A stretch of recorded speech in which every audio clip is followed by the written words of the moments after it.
पंजाब को फिर सुलगाने की कोशिश में आईएसआई ने आतंकी गुट बनाया। अफगानिस्तान में दी जा रही है ट्रेनिंग। पंजाब और कश्मीर को दहलाने की पाक की एक और नापाक साजिश का हुआ खुलासा।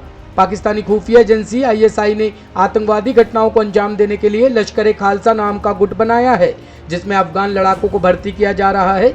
ध्यान रहे कि अफगान आतंकियों को आरपीजी समेत सभी आधुनिक हथियार चलाने का खासा तजुर्बा होता है। पंजाब में विस्फोटक हथियार और मादक पदार्थों के जखीरे पकड़े जाने का सिलसिला लगातार जारी है। इसके साथ ही पंजाब में आतंकी घटनाएं भी धीरे धीरे बढ़ रही है।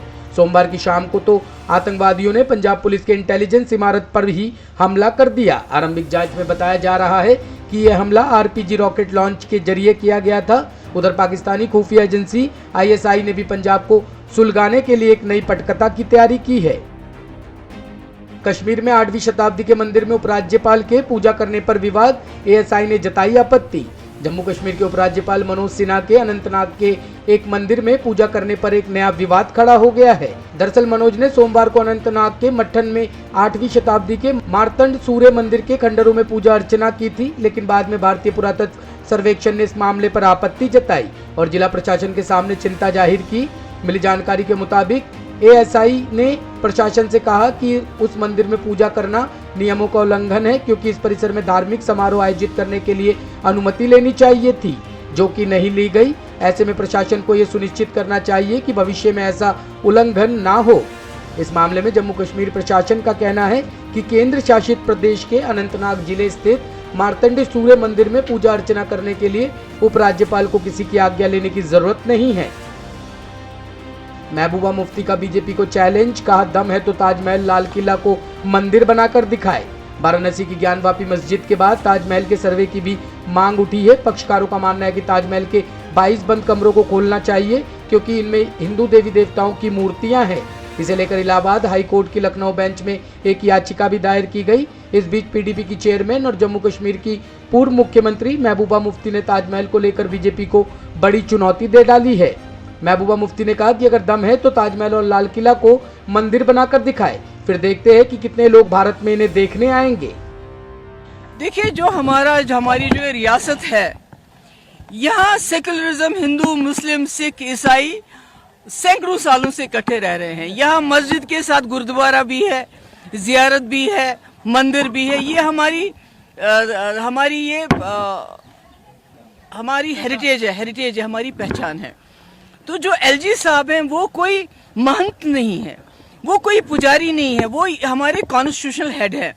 वो जहां पहुंच जाए पूजा करना शुरू करते हैं। बल्कि उनको ध्यान देना चाहिए, यहाँ बिजली, पानी, सड़क तरक्की पे ध्यान देना चाहिए। और यहाँ हमारे हजारों की तादाद में हमारे नौजवान छोटे छोटे बिल्कुल जो कोई चार्जेस ही नहीं है, ऐसे उनको बंद करके रखा है जेलों में। और यहाँ हमारे head of the state, constitutional head of the state खुद कानून की धज्जियां उड़ाते हैं, ऐसे जगह पे पूजा करते हैं जो इस वक्त किसी डिपार्टमेंट के अंदर है, जहां आप पूजा नहीं कर सकते हैं, जो एसआई के पास है जहां पूजा नहीं कर सकते हैं। तो जब हमारे स्टेट का हेड ही कानून की धज्जियां उड़ाएं तो बाकियों से आप क्या एक्सपेक्ट कर सकते हैं। सिंगापुर में कश्मीर हिंदुत्व लोगों ने बताया कि इसमें कुछ पुतले हैं, इसकी जो है एसआई वर्किंग की जाए। देखिए, ये बड़े अफसोस की बात है कि जहां बीजेपी सरकार लोगों को रोजगार नहीं दे पा रही है, महंगाई आसमान को छू रही है, हमारे मुल्क के जो असासे हैं वो बेचे जा रहे हैं, जो हमारा मुल्क बांग्लादेश, पाकिस्तान और नेपाल से भी पीछे है इस वक्त गुर्बत में। तो ऐसे में लोगों को देने के लिए कुछ भी नहीं है, इसलिए लोगों का ध्यान हटाने के लिए उनको मुसलमानों के पीछे लगाया जा रहा है। उसमें मुसलमानों की मस्जिदें हैं, उसमें ताजमहल की बात हो रही है, दूसरी तीसरी बातें हो रही हैं। तो ये होना तो ये चाहिए था कि जो लोग इस मुल्क की दौलत लूट के बाहर चले गए, चाहे वो मालिया है, चाहे मोदी है, दूसरे कोई मोदी हैं, तो बजाय वो दौलत वहां से वापस ले आते। ये यहाँ जो हमारे मुगलों के वक्त में असासे बने हुए हैं, मस्जिदें बनी हुई हैं, किले बने हुए हैं, ताजमहल बना हुआ है, उनको बिगाड़ना चाहते हैं, उनके पीछे पड़े हुए हैं। इससे कुछ हासिल नहीं होगा। ये हिंदू मुस्लिम को लड़ाना चाहते हैं, आपस में झगड़ा कराना चाहते हैं। अगर इनमें दम है तो ताजमहल जैसे, जो इस किस्म के हमारे पुराने लाल किले जैसे, तो उनको मंदिर बना के दिखा दे। फिर देखते हैं कितने लोग इस मुल्क के अंदर आएंगे इस मुल्क को देखने के लिए।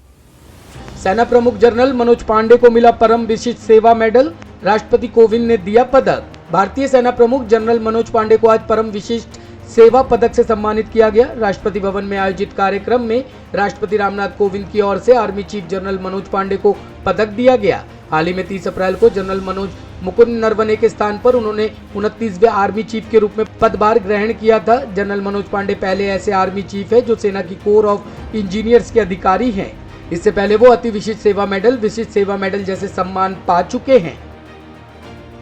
संतूर वादक पंडित शिव कुमार शर्मा का निधन, लंबे समय से थे बीमार। देश के मशहूर शास्त्रीय संगीतकार और संतूर वादक पंडित शिव कुमार शर्मा का निधन हो गया है।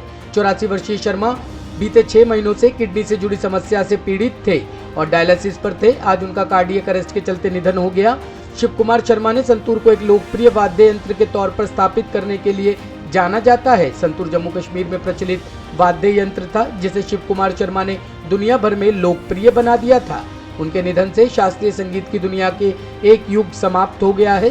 पीएम नरेंद्र मोदी ने शिव कुमार शर्मा के निधन पर शोक जताया है।